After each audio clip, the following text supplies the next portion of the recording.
Makanya di dalam kitab Fawaidul Mukhtar, man ahsanal wudu'a ahsanallahu salata. Barang siapa yang memperbaiki wudunya, maka Allah akan memperbaiki salatnya. Maka kalau Allah memperbaiki salatnya, maka Allah akan memperbaiki urusan dunia dan akhiratnya. Assalamualaikum warahmatullahi wabarakatuh. Alhamdulillahi rabbil alamin.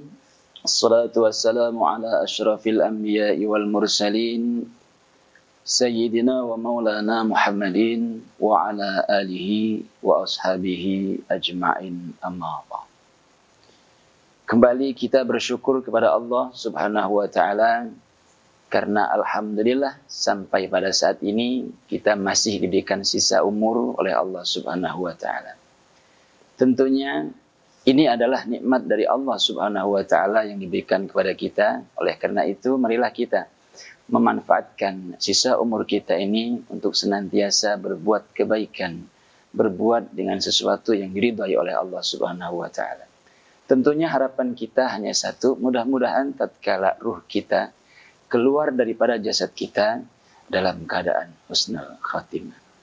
Dan pada saat ini kita kembali, alhamdulillah dipertemukan kembali dengan guru kita yang sangat kita cintai, yakni Al-Ustadz Haji Muhammad Al-Ghifari. Assalamualaikum Ustaz. Waalaikumsalam warahmatullahi wabarakatuh. Apa kabar Ustaz? Alhamdulillah bagus, sehat. Puasa hari ini Ustaz? Alhamdulillah puasa. Alhamdulillah. Pemirsa sekalian yang berbahagia, beberapa hari kami ada mendengar sesuatu berita mungkin ya, cuman karena kami belum tapi paham, coba kita tanyakan langsung dengan guru kita. Begini Ustaz, beberapa hari yang lalu ada kami mendengar tentang PSBB. Kayaknya Ustadz itu ada sedikit berita yang kami dapati. Ustadz sedang naik mobil dengan istri, itu gimana Ustadz ceritanya Ustadz? Oh begini, sebelum saya jawab, saya atas nama pribadi dan mengajak kepada seluruh masyarakat, khususnya Provinsi Kalimantan Tengah, dengan berlakunya PSBB ini, alhamdulillah ini bagian daripada ikhtiar kita agar wabah virus ini tidak meluas di Kalimantan Tengah pada khususnya. Tapi kemarin kejadian yang kemarin itu memang sedikit terjadi dialog tatkala kebetulan saya membawa istri saya di depan. Pas di persimpangan lampu merah itu saya dicegat gitu loh. Artinya tidak boleh melanjutkan. Boleh melanjutkan dengan syarat istri saya harus ke belakang. Lalu kemarin saya tanya, kenapa harus istri di belakang? Dia bilang karena ini aturan gitu. Lalu kemarin terjadilah argumentasi dengan saya bilang kalau istri dilarang duduk di depan, yang namanya istri kan sampai ke rumah kan berpelukan. Oh, iya. Apalagi kalau malam kan tidur bersama. Yeah. Saya bilang ini peraturan aneh begitu loh. Maka kemarin saya sempat juga ngotot, saya bilang kalau istri menurut saya pribadi tidak logik diletakkan ke belakang. Karena istri akan berjumpa lagi dengan kita. Kecuali kalau tetangga, orang lain, saudara, ibu itu nggak apa-apa di belakang. Tapi kalau istri diletakkan di belakang, 5 menit nyampe ke rumah sudah bersama lagi. Dan yang kedua saya juga baca aturan itu kalau naik sepeda motor, suami istri boleh gitu loh. Padahal kalau secara logika kita berpikir kalau naik mobil, kalau kita naik mobil, kalau istri di depan itu ada jaraknya. Ada jarak juga. Itulah yang terjadi kemarin sedikit dialog dengan aparat. Tapi akhirnya istri saya tetap ke belakang saja. Karena saya rasa ini menurut logik saya lucu aturan ini seperti itu. Itu yang terjadi kemarin seperti itu. Walaupun saya yakin ini adalah upaya pemerintah khususnya Provinsi Kalimantan Tengah agar virus ini tidak mewabah di Kalimantan Tengah pada khususnya dan Indonesia pada umumnya seperti itu. Nah, hadirin sekalian yang berbahagia, ternyata demikian konfirmasi kita dengan Kanda Ustadz Haji Muhammad Al-Ghifari sudah kita temukan bahwasanya memang benar terjadi, cuman ini adalah salah satu bentuk ketaatan kita dengan pemerintah. Nah, jadi bagaimana Ustadz kalau kita ini taat dengan pemerintah, apakah ada pahalanya gitu? Kalau kita taat kepada pemerintah jelas ada pahalanya. Atiullaha wa rasul wa ulil amri minkum. Taatlah kamu kepada Allah, taatlah kamu kepada Rasul dan pemimpin kamu. Dengan catatan tentunya yang ditaati itu adalah sesuatu yang benar seperti Yang itu. benar. Nah, hadirin sekalian, tentunya dengan kita menjaga jarak, kemudian kita berada di rumah, ini sudah ada nilai pahala yang kita dapatkan. Karena menurut kanda Ustadz Haji Muhammad Al-Ghifari bahwasanya ati'ullah wa ati'ur rasul wa ulil amri minkum. Hadirin sekalian yang berbahagia, tempo hari kanda Haji Muhammad Al-Ghifari ada memberikan kesempatan kepada kita semua untuk bertanya di media sosial. Kebetulan ini Ustadz, kami lihat di media sosial ini banyak yang ingin bertanya gitu ya. Yang pertama ini ada pertanyaan, bisa langsung dijawab Ustadz ya? Bisa langsung Baik. dijawab. Jangan minggu depan sekarang. Iya. Baik. Pertanyaan pertama ini dari Afid. Assalamualaikum Ustadz. Waalaikumsalam warahmatullahi wabarakatuh. Ada pertanyaan ulun. Ini kayaknya dari Banjar apa dari Amsterdam ini ya. Bagaimana hukumnya berwudu tetapi pakaiannya kelihatan auratnya? Mungkin pakai selawar handap. Oke. Nah, misalnya ulun pakai selawar katok atau baandukan aja, boleh kada tuh Ustaz? Oke. Jadi kalau orang biasanya habis mandi, mohon maaf, biasanya habis mandi pakai celana dalam, lalu setelah itu agar dia tidak susah, lalu dia langsung berudu dengan auratnya terbuka. Karena aurat laki-laki itu kan baina surah warukbah, antara pusat dengan lutut. Pertanyaannya apakah sah wudunya? Wudunya tetap sah. Tapi kurang adabnya. Dan akan berpengaruh kepada salatnya. Makanya di dalam kitab Fawaidul Mukhtar, man ahsanal wudu'a ahsanallahu salata. Barang siapa yang memperbaiki wudunya, maka Allah akan memperbaiki salatnya. Maka kalau Allah memperbaiki salatnya, maka Allah akan memperbaiki urusan dunia dan akhiratnya. Ternyata kalau pengen urusan dunia dan akhirat kita bagus, diawali dengan salat yang bagus. Salat yang bagus diawali dengan wudu yang bagus.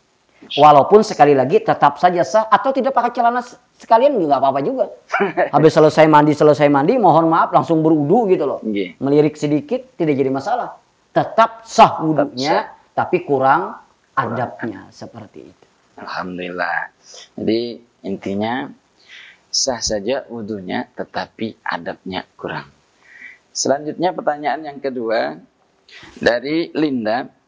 Assalamualaikum Ustadz. Ulun 4 betakun, suami istri yang berhubungan. Nah, maksudnya ini adalah hubungan suami istri di malam bulan puasa. Kikuk-kikuk mungkin. Ya, ya seperti itulah Ustaz. Nah, saya belum cukup umur Ustaz. Besok mau puasa tapi tertidur terus belum sempat mandi bersih. Gimana Ustaz? Apakah puasanya besok itu sah atau gimana Ustaz? Oke. Jadi kemungkinan ini kasusnya habis melakukan hubungan suami istri karena kecapean ketiduran, bangunnya kesiangan gitu. Jadi tidak sempat sahur dan tidak sempat mandi. Apakah puasanya itu sah? Maka sah saja. Yang penting dia berniat di malam hari. Masalah dia dalam keadaan junub, belum mandi junub dia lanjutkan dengan puasa tidak jadi masalah. Nah beda lagi berarti kalau yang melakukannya siang hari gimana? Kalau melakukan siang hari jelas hukumnya haram dan bayar kafarat. Bayar kafaratnya apa? Pertama memerdekakan hamba. Yang kedua adalah puasa 2 bulan berturut-turut. Itu nggak boleh putus. Tidak boleh putus dan harus dicoba gitu loh.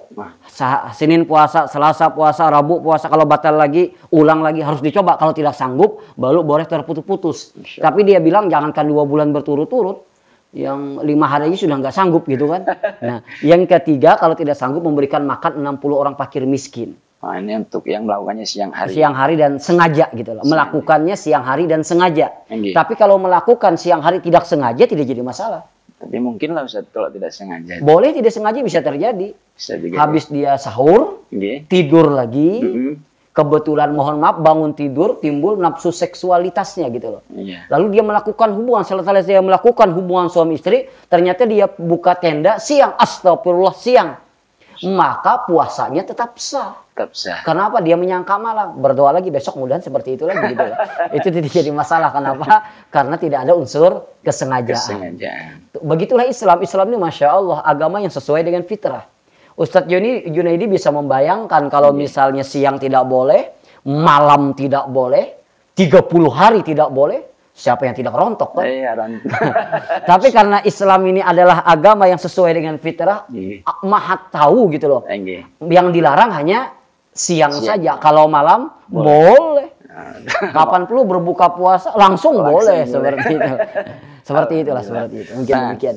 Baik, luar biasa, ini jawabannya sangat jelas. Jadi kepada Ibu Linda ya, atau Mbak Linda, jadi sudah mendapatkan satu jawaban dari guru kita, bahwasanya kalau kita ini lupa belum sahur ya, lalu kita terbangun lewat dari situ, tapi malamnya sudah niat kita, maka sah saja. Demikian Ustaz ya. Sebelumnya saya teruskan. Sebenarnya mandi ini yang lebih afdal bersegera gitu. Bersegera. Selesai jam 9 mandi. Selesai jam 10 mandi. Selesai jam 12 mandi. Selesai jam 2, kalau jam 2 ini maulana. Apa ini maulana, tahu nggak? Belum. Kalau bahasa Banjarnya babaya mailan maulah anak gitu. Itu jam 2. Jam 2 harus mandi. Ustadz dingin. Nah kalau dingin paling tidak diganti dengan wudu. Kenapa? Agar tidurnya tidak makruh, agar minumnya tidak makruh. Maka mohon maaf bagi kita, bagi orang yang sudah berkeluarga melakukan hubungan suami istri, lalu tidak sempat mandi, sudah jam 3 pengen masak, bolehkah dia masak belum mandi? Bolehkah dia makan sahur belum mandi? Boleh. Tapi agar tidak makruh, makan tidak makruh, minum tidak makruh, maka harus berwudu. Kalau tidak bisa berwudu, paling tidak dicuci. Jangan disikat. Seperti itu. Seperti itu ya. Gini Ustaz. Pernah kan ada seseorang bertanya, kalau orang makan atau minum dalam keadaan junub tuh Ustaz, benarkah Ustaz bisa memudahkan kita ini cepat lupa Pak? Cuman hanya prasangka orang saja. Oh, tidak begini. Di dalam ajaran agama Islam sekali lagi apapun yang dilarang itu biasanya berpengaruh kepada kehidupan kita. Makanya tadi makruh kalau belum mandi langsung makan. Makruh kalau belum mandi langsung minum. Makruh kalau belum mandi langsung sahur. Pengganti mandi paling tidak berwudu tadi agar tidak makruh. Contoh dalam ajaran agama Islam, seseorang dimakruhkan tidur setelah salat asar.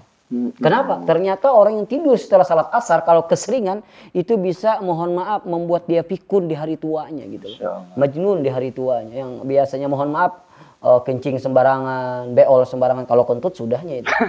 Tua enggak tua sudah pikun terus itu. Seperti itu. Jadi semuanya akan berpengaruh seperti itu. Berpengaruh. Demikian beberapa pertanyaan yang sudah dijawab oleh guru kita, Kanda Haji Muhammad Al-Ghifari. Mudah-mudahan jawaban tadi bermanfaat buat kita semua dan dapat kita amalkan dalam kehidupan sehari-hari. Demikian, Assalamualaikum warahmatullahi wabarakatuh.